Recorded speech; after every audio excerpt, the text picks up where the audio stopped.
have been observing these trials as a human rights organisation, and we can say they've been completely unjust.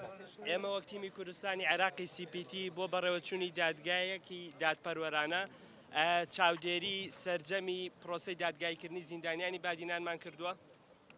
These men have been held in prison for over a year with little or no evidence.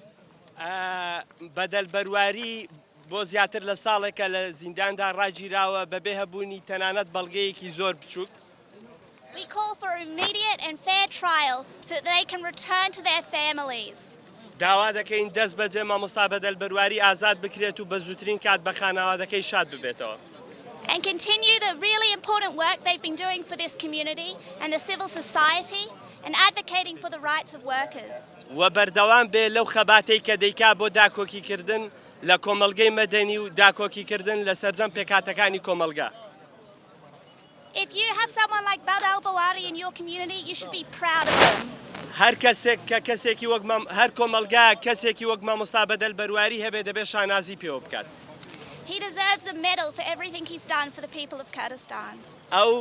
ئەو شایستەی سوپاسگوزاریە و شایستەی ئەوەیە کە شانازی پێوە بکرێت لە هەرێمی کوردستاندا.